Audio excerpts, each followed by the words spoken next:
Hello, and thank you so much for serving on this Sunday, September 24th, 2023. This is Memory Verse Sunday, so things always look a little bit different on Memory Verse Sunday than normal. So I just wanted to give you a quick walkthrough of the lesson.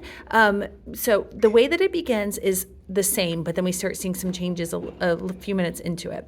So meet as normal in the check-in room to pray with the team. And then you're going to come to the classroom and set up the centers.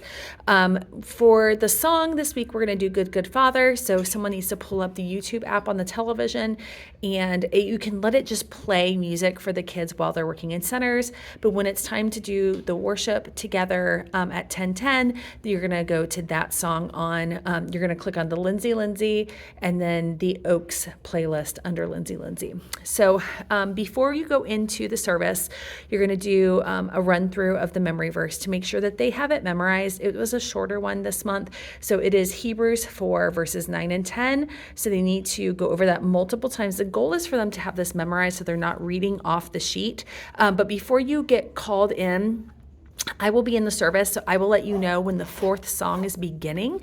And when that begins, that means you have about 5 minutes to get the kids lined up, to bring them out into the hallway and lined up at the right side sanctuary door, so that when that song is over and everyone begins passing the peace, that is when they enter and walk into the front of the sanctuary. So they're going to carry this paper with them. Choose a couple of kids that are at the front of the line to hold it to face out towards the congregation, so the congregation can see what their memory verse is. The goal is that the kids should have it memorized, but if you are teaching this week, sit in front of them and maybe mouth it to them, so if they feel stuck on a word, they have that assurance of knowing that you are there and kind of guiding them a little bit for those who might not have been here much this month, or if they're just not feeling comfortable in front of a crowd. But that will go with you as you come up there, and the two people in the center will hold it out. Also, kids on the end, we need to make sure that they aren't standing too close to the communion so they don't accidentally knock it over. So if there's the kids that are on the end, kind of keep an eye on them to make sure that they're not touching the communion area and they've got like some kind of a barrier around them, not touching that. So Memory Verse Sunday, I will let you know when it's time to come in. And after they do the memory verse, this is when things are going to change. So before you leave for memory verse, we have one person, it'll actually be Nate and I, who will be kind of running the 3rd through 5th graders this week. We are trying something new. When memory verse falls on a 4th Sunday, when we have kids ministry for this age group, the 3rd through 5th graders will no longer be going upstairs. So that's only 2 more times this year. It's this month and also in November. So instead of going upstairs, they are going to get this sheet right here, this sheet. And this sheet is to guide them as they are listening to the sermon. So they're going to get a clipboard, they're going to get this sheet, and they're also going to get a pencil. So they're going to carry their clipboard with their sheet and their pencil as they enter the sanctuary for Memory Verse Sunday. So they're already set and ready to go for when Memory Verse is over. When Memory Verse is over, our 3rd through 5th graders will not be lining back up. They will go and sit with their families. Our kindergarten through 2nd graders will line up and exit the sanctuary together. So 3rd through 5th graders at that point are dismissed to their families. You guys do not need to worry about checking them out. I will be doing that myself, making sure that they all went to their families, kind of doing a visual check on that, so we get them dismissed. But the kindergarten through 2nd graders will come back to the classroom.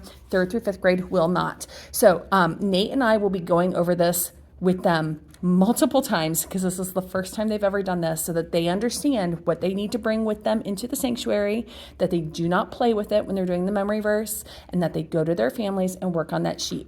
When the service is over, those 3rd through 5th graders need to turn in their clipboard with their paper with their name on it and their pencil into a basket that I will have sitting at the Connect table.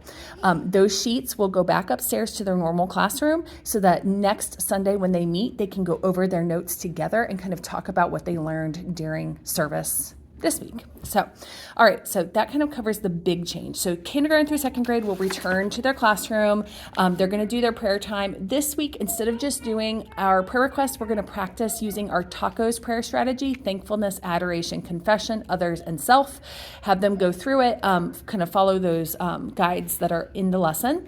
And then they're going to do the story that they have already done, but they're going to take a deeper dive into it. So God creates man and woman. They did last week. They're going to look at further verses about it. So they're going to read the story again, and then they are going to read Genesis 2, 5 through 25. This is kind of the second half of the story that they did not read last week. So then there's a summary and some follow-up questions. And then their craft for kindergarten through second grade is they're going to be making these little mirrors, and they're going to draw themselves, and it says, God created me. And so we have an example here that they can use. The directions are on this side. There are enough copies for everyone in kindergarten through second grade here, and then dismiss as normal. So that is for this week. If you have any questions, feel free to reach out to me anytime. Thank you guys so much for serving. We literally could not do this without you. We are so thankful for you and for all that you are pouring into these kids' lives and into the Oaks. So we will see you soon. Thank you again.